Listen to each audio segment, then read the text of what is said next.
అయిపోయిందమ్మా ఒక్క నిమిషం. అయిపోయిందా? మేడం మీరు వెళ్ళి కూర్చోండి మేడం, అయిపోవచ్చింది, వెళ్ళిపోతాం.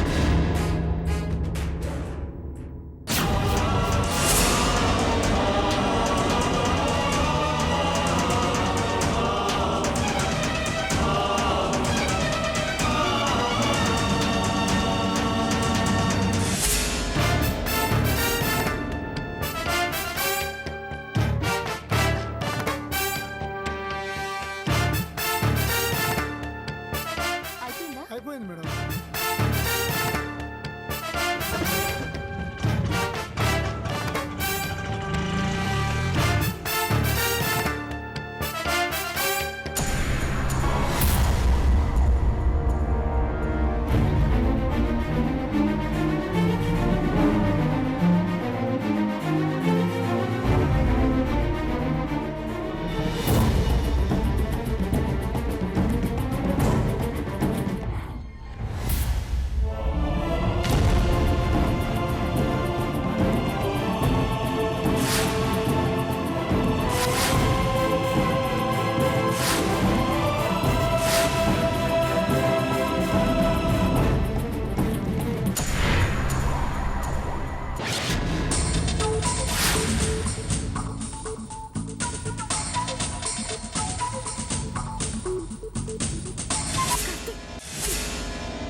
నేను చేసిన పనికి మీకు కోపం వచ్చుంటుందని నాకు తెలుసు. తప్పు చేశానని నాకు తర్వాతే అర్థమైంది.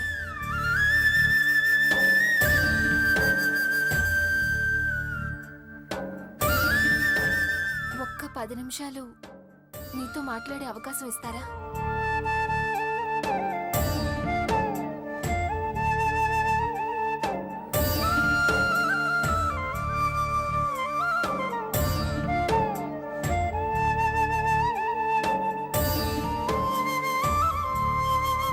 తప్పు చేశాను, క్షమించండి.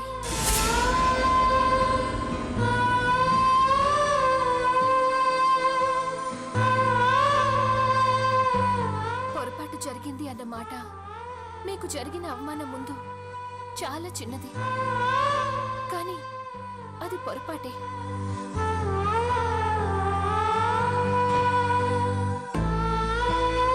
నేనెవరి మాటలో విని ముందు వెనక ఆలోచించకుండా చాలా తొందరపడ్డాను. అది నా తప్పే. అందుకే మనస్ఫూర్తిగా మిమ్మల్ని క్షమాపణ అడుగుదామని వచ్చాను.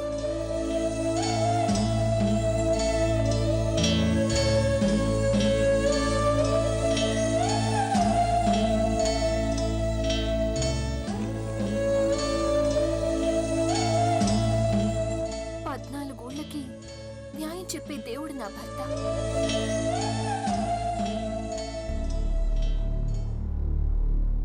ఆయన భార్యగా నేను తప్పు చేయకూడదు, కానీ చేశాను. ఈ తప్పుకి మీరే శిక్ష విధించినా నేను భరిస్తాను.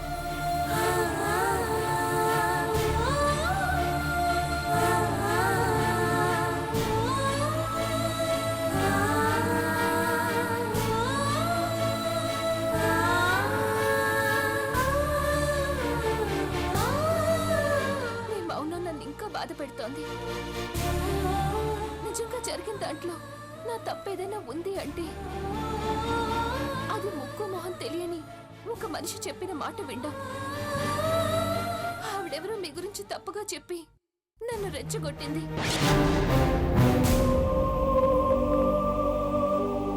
మా మామయ్య వాళ్ళ చావుకి కారణం మీరు అన్న ఒక్క మాట తప్ప ఆ క్షణం నాకు మరొకటి వినిపించలేదు, కనిపించలేదు. అందుకే అంత మూర్ఖంగా ప్రవర్తించాను. మిమ్మల్ని రెచ్చగొట్టింది ఎవరు? తను గతంలో మా ఇంటికొచ్చి మాతో దెబ్బలు తింది. మళ్ళీ అనుకోకుండా గుళ్ళో కలిసింది. మారినట్టు నటించి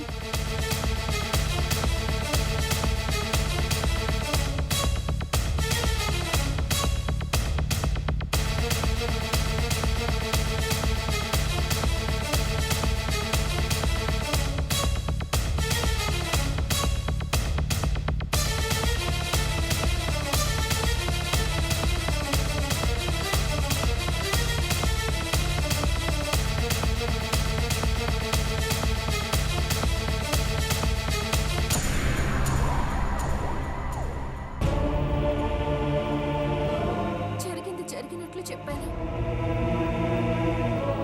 నా వల్ల మీకు జరిగిన అవమానానికి మరొక్కసారి మనస్ఫూర్తిగా క్షమాపణలు చెప్తున్నాను.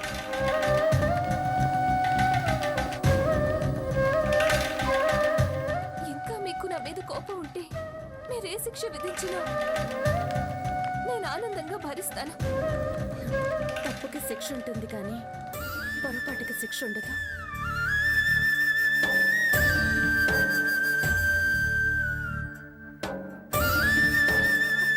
అంటే మీరు నన్ను క్షమించినట్టేగా? క్షమాపణలు ఎందుకులేండి, జరిగింది ఇద్దరం మర్చిపోదాం.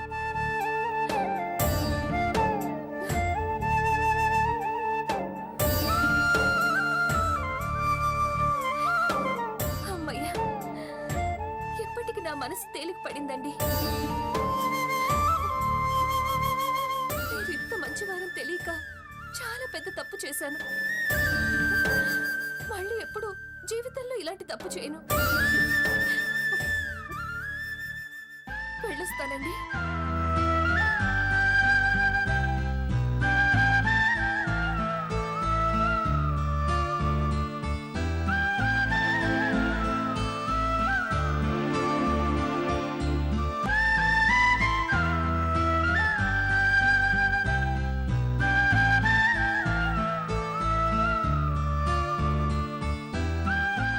చూసావా, అది ఆ కుటుంబం మంచితనం. ఆ మంచితనం చూసే నేను వాళ్ళకి ఇన్ని రోజుల నుంచి దూరం కాలేకపోతున్నాను. వసుధ అమాయకురాలు చందు, చూసావుగా, తప్పు చేసిందని బాధపడి నీకు క్షమాపణ చెప్పే వరకు తన ఇంట్లో ఉండలేకపోయింది. తను ఇక్కడికి వస్తుందని నాతో ఒక మాట కూడా చెప్పలేదు. ఆ అమాయకత్వాన్ని అడ్డు పెట్టుకునే ఆ యశోదరి ఇదంతా చేసింది.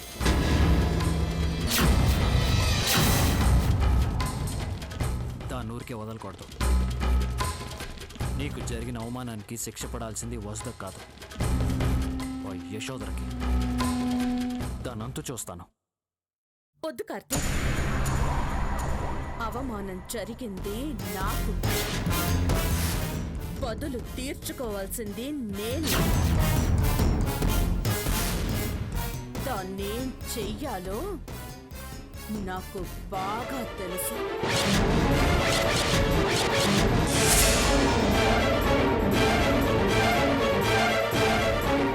నాకు వదిలే కార్తీక్.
పరిస్థితి ఏంటి?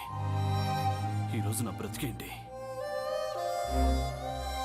కనుసైగ చేస్తే కోరింది అందించే పనివాళ్ళు, అడుగు బయట పెడితే శంకర్ సూర్య తమ్ముడని గొప్పగా చూసే జనాలు, అలా బ్రతికిన నాకు ఈరోజు ఈ పరిస్థితి ఏంటి? ఎటువైపు నుంచి ఏ శబ్దం వినిపించినా భయం. బయట తిరగలేక ఒంటరితనం, తిండి లేకుండా, సరైన బట్టలు లేకుండా నాకు ఈ కర్మేంటి?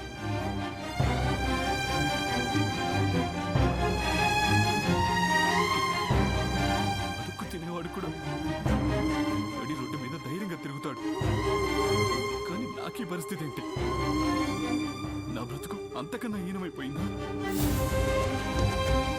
తిండి లేక, నిద్ర లేక ఇలా ఎన్నాళ్ళు?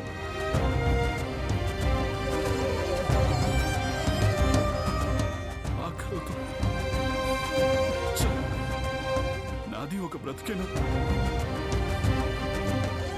ధైర్యం చేసి బయటికి వెళ్దాం అంటే నా కోసం ఆ కార్తీక్ గారు వెతుకుతున్నాడు. వాడికి నా గురించి చెప్పలేదని అజయ్ గారిని జైల్లో పెట్టించాడు. ఈ టైంలో నేను వాడి కంట పడితే ఖచ్చితంగా వాడు నన్ను బతకనివాడు. వాడికి భయపడి ఇలా దాక్కోవలసిన కర్మ పట్టింది.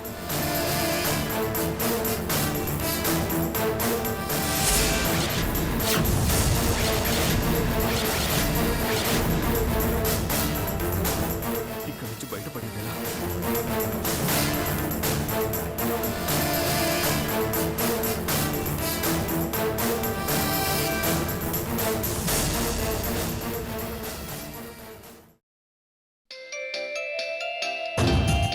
ఇదేదో కొత్త నెంబర్లా ఉంది.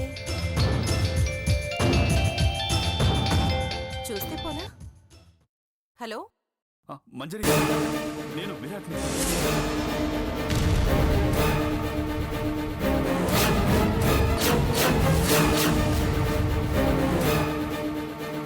మంజరి, మంజరి,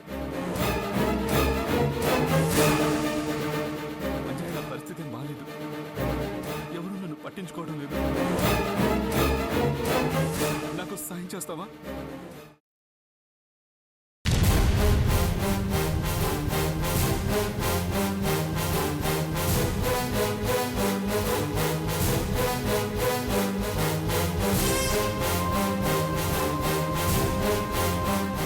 ఇక్కడ సిగ్నల్స్ బాగానే ఉన్నాయి.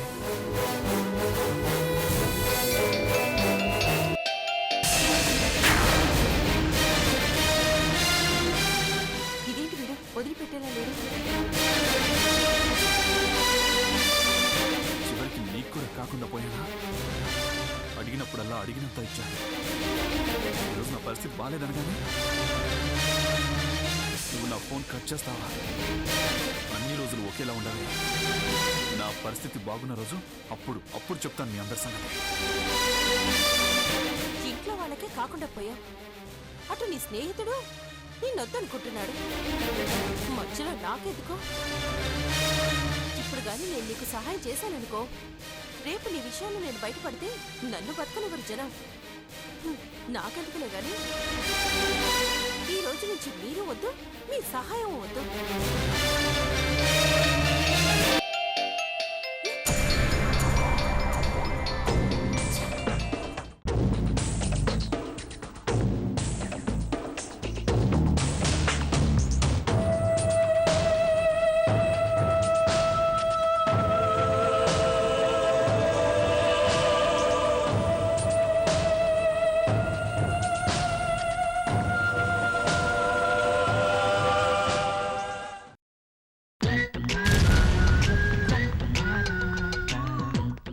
నువ్వేంట్రా?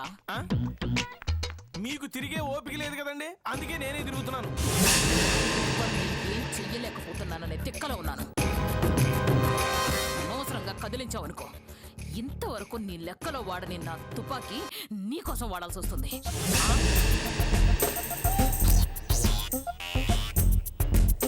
చెడుకు చాక్లెట్లు, మంచికి బుల్లెట్లు మీ పాలసీయేగా. కానివ్వండి. ఈ టైంలో ఉండాల్సింది ఆవేశం కాదండి, ఆలోచన. ఆలోచించే అవకాశం నువ్వు ఇవ్వాలి కదరా. అవునా? సరే అయితే తీసుకోండి. ఓల్డే మీ ఇష్టం. నువ్వెక్కడికి రా? ఆలోచించుకోవాలన్నారు కదండి, మధ్యలో నేనెందుకని. రేయ్, ఒంటరిగా అనలేదుగా. ఏంటోనండి మీ అభిమానం. నేను లేకుండా అసలు మీరు ఏ పని చేయలేరే. రేయ్, అది నీ అదృష్టం అనుకోరా, దాన్ని అవకాశంగా తీసుకోకు. ఏమండి, అదృష్టం అంటే మీ దురదృష్టం గుర్తొచ్చిందండి. ముందు పని చేద్దామండి. టైం బాగా లేకపోతే గల్లీ నుంచి ఢిల్లీ దాకా ఎంత పెద్దోళ్ళైనా సరే కాళహస్తికి వెళ్ళి రాహుకేతు పూజలు చేయించుకోవాల్సింది. మీ టైం బాగాలేదని కొత్తగా జాతకాలు చెప్పడం నేర్చుకున్న ఏ జ్యోతిష్యుడిని అడిగినా చెప్తాను. కాబట్టి నా మాటని ఇద్దరం కలిసి కాళహస్తికి వెళతారని చెప్తాను. మీ దరిద్రం అక్కడ వదిలేసి వస్తేనైనా అదృష్టం దరిద్రం పట్టినట్టు పట్టుద్దేమో చూద్దాం. ఇప్పుడు అంత ఓపిక లేదులే. బడ్జెట్ లేదని చెప్పండి, పాత బిల్లులే పెండింగ్ ఉన్నాయి. కొత్త బిల్లులు పెడదామంటే అకౌంటెంట్ ఒప్పుకోడు. ఏమండి, సరేనండి, కాళహస్తి కాకపోయినా కనీసం కేసరగొట్టెళ్ళైనా శాంతి పూజలు చేయిద్దామండి. కొత్త సంవత్సరం, కొత్త ఐడియాలతో కొత్త ప్లాన్లు వేసి అప్పుడైనా గెలుస్తామేమో. రేయ్, నా మీద నాకు నమ్మకం ఉందిరా. నాకు లేదండి. ఓడిపోవడం అంటే మన ఫ్రెండ్ దగ్గర బంధువు అన్నట్టు అయిపోయింది మన బతుకు. ఏమండి, నా మాటేనండి. ఆలస్యం చేయకుండా వెళ్ళి పూజ చేయిస్తే ఈ రోజు నుండే మన జీవితాలు మారిపోవచ్చు. రేపటి నుంచే మనం గెలవచ్చు. ఏమంటారు? విసిగించొద్దని చెప్పానా? ఏమండి, 30 రూపాయలు ఖర్చు పెడితే కోరిన DVD కొనుక్కొని మనకిష్టం వచ్చిన పాటలు వినొచ్చు. రౌడీలకి, సుమోలకి, పెట్రోల్కి, డీజిల్కి లక్షలు లక్షలు ఖర్చు పెట్టారు. గెలుపు అన్న ఒక్క మాట వినలేకపోయాం. ఏమండి, రాహుకేతు పూజకైనా ఖర్చు అవుద్దేమో గాని శాంతి పూజకి అస్సలు ఖర్చు కాదండి. పూజారికి దక్షిణ ఇస్తే జరిపించేస్తాడు. ఏమండి, పూజ అయిన మరుక్షణం చూడండి, మీ జీవితం ఊహించని మలుపు తిరుగుద్ది అంతే.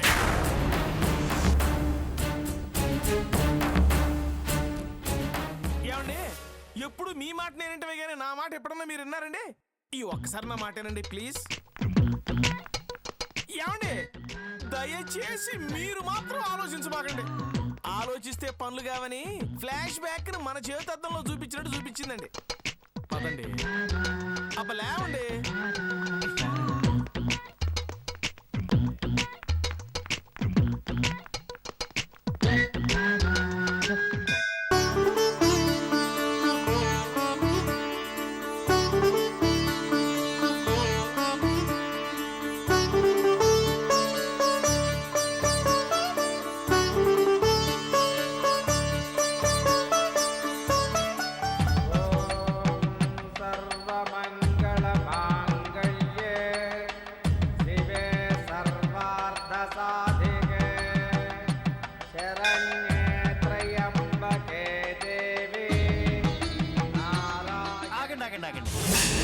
మళ్ళీ ఏంట్రా? మేడం, ఇవాళ ఉగాది, తెలుగు వాళ్ళ పండగ, శ్రీ విజయనామ సంవత్సరం ఉగాది. ఈ రోజు గుడికొచ్చారు. ఇంకా మీ జీవితానికి ఎదురు లేకుండా ఈ రోజుతో మీ దరిద్రాలన్నీ పోయి ఏది పట్టుకున్నా బంగారం కావాలని కోరుకుంటూ కుడికాలు ముందు పెట్టండి.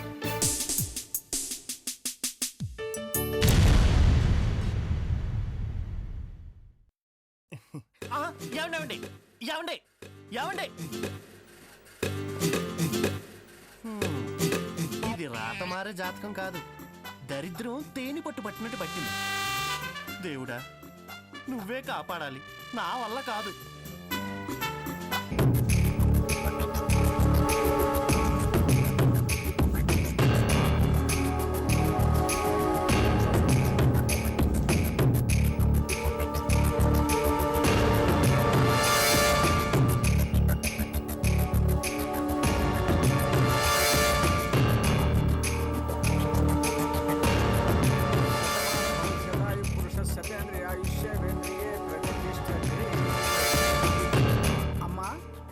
అభిషేకమా? ఒక్క నిమిషం అండి. ఏమండి, మనం వచ్చింది శత్రువుల దగ్గరికి కాదండి, దేవుడి దగ్గరికి. కాస్త వినయంగా ఉంటే ఆయన ఏమన్నా ఇవ్వాలనుకుంటే ఇస్తాడు. ఇలా నిలబడితే ఇచ్చేది కూడా ఇవ్వడండి. నువ్వు నోరు మూసుకొని ఆ పూజ సంగతి ఏంటో చూడు. ఏంటండి అర్చన అభిషేకమా అష్టోత్తరమా సహస్రనామా? పూజారి గారు అర్చన చేయిస్తారు, అభిషేకం చేయిస్తారు, అష్టోత్తరం చేయిస్తారు, శతనామాలు చేయిస్తారు, లేకపోతే అన్ని పూజలు కలిపి చేయిస్తారో నాకు తెలియదు కానీ మా మేడం గారికి పట్టిన దరిద్రం ఈ రోజుతో వదిలిపోవాలి. శుభం చేయించాల్సిందే బాబు. అమ్మగారి ముఖం చూస్తుంటే ప్రేతకళ కనిపిస్తోంది. చూశారండి, దరిద్రం పట్టిందని బోర్డు తగిలించుకున్నట్టు అందరికీ అర్థమైపోతుందండి. ఉగాది రోజు గుడికొచ్చారు, మీకు తప్పకుండా మంచే జరుగుతుంది. ఈ రోజుతో మీ జాతకం మారిపోయేలా పూజ జరిపిస్తాను. శతమానం భవతి చూశారా, శతాయు. పూజారి గారు కూడా నేనన్నదే అన్నారు.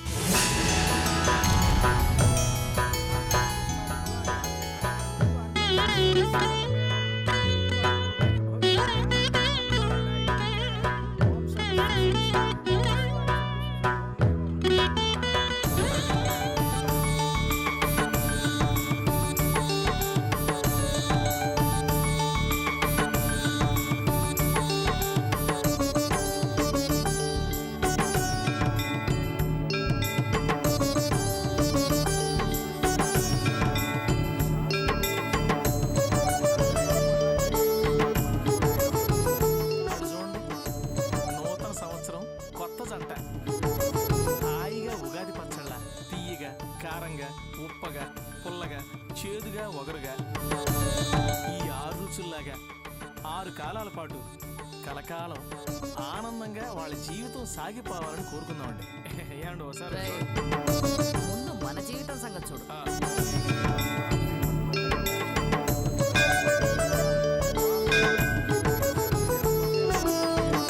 ఏమండి కొంచెం దండం పెట్టుకోండి. రేయ్,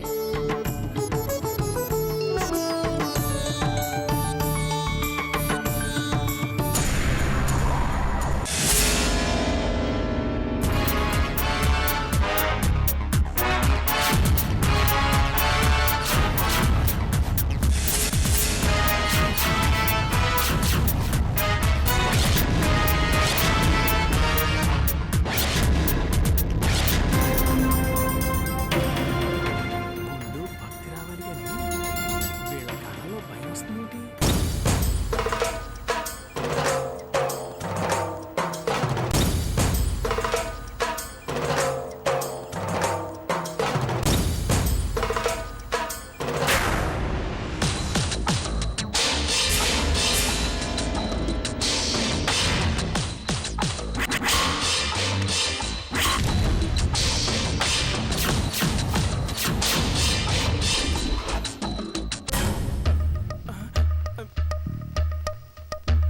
ఒట్టెప్పుడల్లా గుంపులు వేసుకుని తిరిగి ఇప్పుడేమో బడ్జెట్ లేదని లింగుమంట ఇద్దరిని వేసుకొచ్చింది.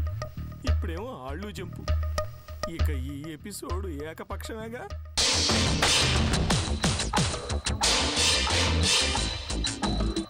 మీకు పట్టిన దరిద్రం దేవుడు కూడా పోగొట్టలేడని అర్థమైపోయిందండి. ఏంట్రా నీ గొడుగుడు? ఏం లేదండి, మీకు అభిషేకాలు పూజలు అచ్చిరావండి. ఇక రక్తాభిషేకం తప్పేలా లేదు. ఏంట్రా వాగుతున్నావు? నన్ను కొడితే కొట్టారు, ఒక్కసారి చూడండి.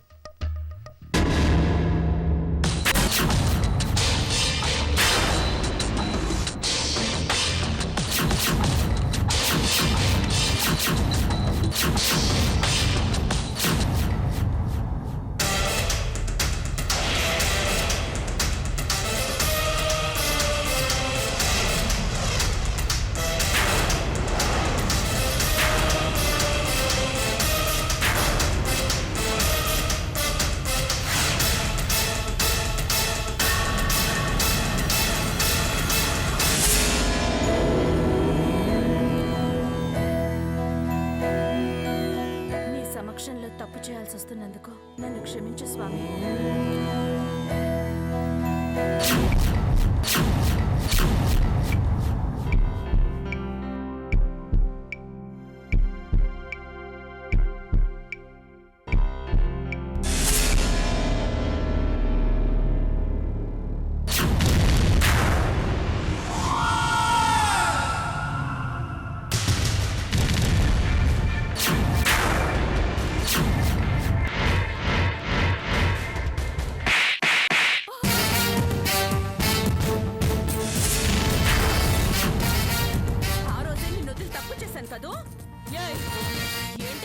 వదిలేదు. ఏమండి ఏమండి ఏమండి ఏమండి గుళ్ళో గొడవ ఎందుకండి? కాసేపు ఆగితే ఎలాగో బయటకు వస్తాం కదండి. నా మాట అండి ప్లీజ్ ప్లీజ్.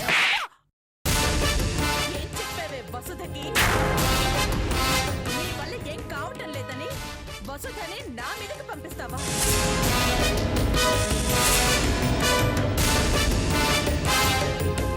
ఎవరో చేసిన తప్పుని నా మీద నెట్టి నన్ను చంపించాలని చూస్తావా? నిన్ను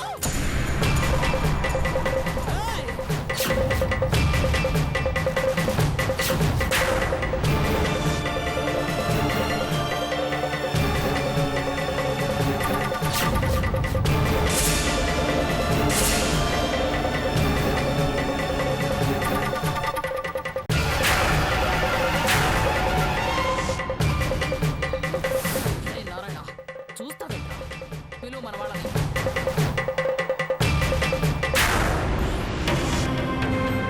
ఏమండి మనోళ్ళు కూడా లేరండి.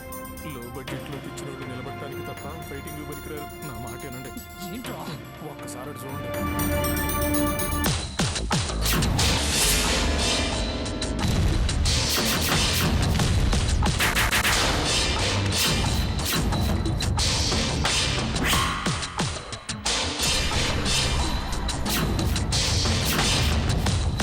ఎన్ని రోజులు మారతావేమో అని అవకాశం ఇచ్చాను. నువ్వు మారు.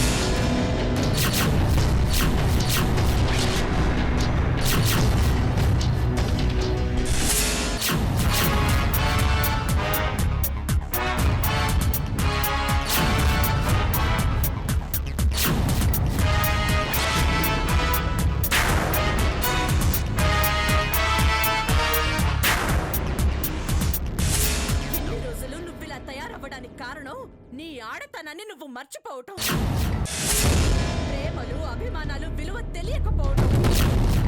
బంధాల విలువ తెలిసినప్పుడే బాధ్యతలు తెలుస్తాయి. బాధ్యతలు తెలిసినప్పుడు బ్రతుకు విలువ తెలుస్తుంది. జీవితాంతం నీకు గుర్తుండే శిక్ష వేస్తే గాని నీకా విలువ తెలియదు.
అంటావా?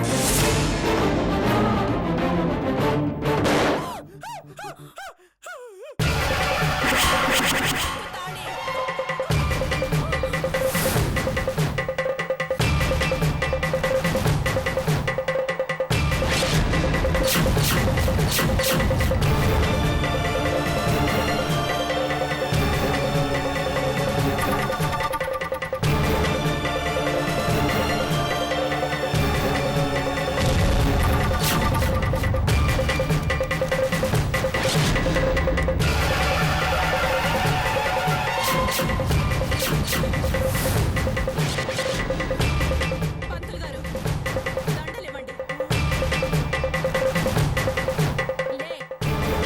లేస్తావా లేదా?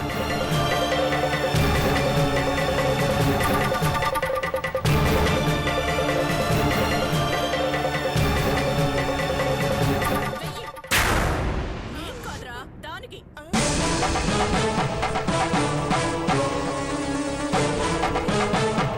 వెయ్యి.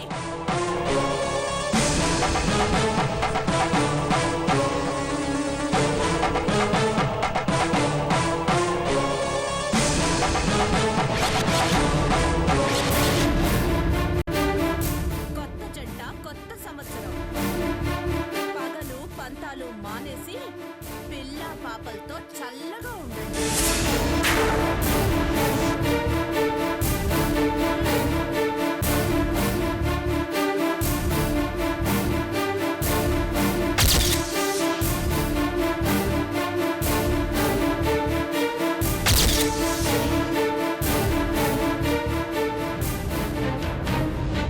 యశోధర, నీ మెళ్ళో ఆ తాళెందుకు కట్టించానో తెలుసా?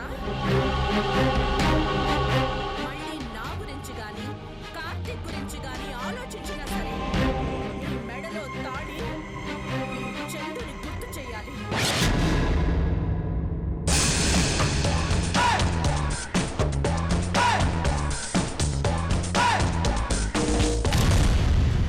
అయ్యా, మీరేమో శాంతి జరిపించాలన్నారు, ఆవిడేమో ఏకంగా పెళ్ళే చేసిపోయింది. ఇంకా ఆ ఒక్కటి మాత్రం ఎందుకు? రండి, ఏకంగా అరుంధతి నక్షత్రాన్ని చూద్దరు గాని. రండమ్మా. ఇక్కడే కనిపించుంటుంది అరుంధతి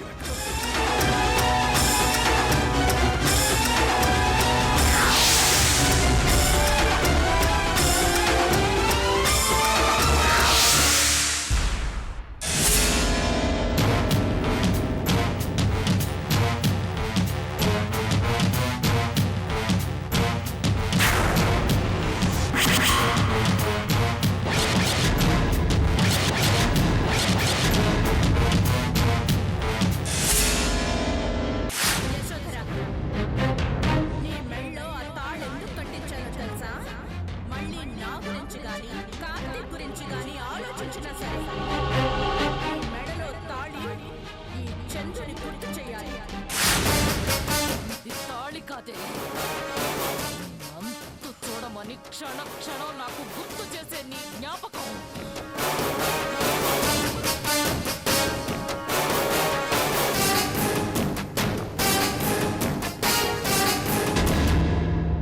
దేవుడా, ఆవిడ దరిద్రాన్ని వదిలించమని నీ దగ్గరికి వస్తే ఆ దరిద్రాన్ని నాకు తగిలించావేంటయ్యా బాబు నువ్వు?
బలవంతంగా లాగేసుకుంటున్నారు. నేను కార్తీక్ కోసం చేసిన ప్రతి పనిలో తప్పులు చూస్తున్నాడే కానీ తప్పులు చేయడానికి కారణమైన ప్రేమని చూడడం లేదు. చందు చూడనివ్వడం లేదు. ఆ చందు వసుదలకు కార్తీక్ ని దూరం చేయగలిగితే గాని నేను దగ్గర కాలేను. ఎలాగైనా వాళ్ళిద్దరిని దూరం చేయాలి. నన్ను బయటకు నెట్టేస్తుందా? కార్తీక్ తో దాన్ని మెడబట్టి బయటికి గెంటించకపోతే నా పేరు జలజయ్ కాదు. వాళ్ళని బయటకు పంపించాలంటే ముందు నేను కార్తీక్ కి దగ్గర కావాలి. తన మనసులో మళ్ళీ స్థానం సంపాదించగలిగితే చందుని వసుదని నేను పంపించాల్సిన అవసరం లేదు. కార్తీకే పంపిస్తాను. అందుకే వాళ్ళని ఎలా బయటికి పంపించాలా అని కాదు, కార్తీక్ కి ఎలా దగ్గర అవ్వాలా అని ఆలోచించాను.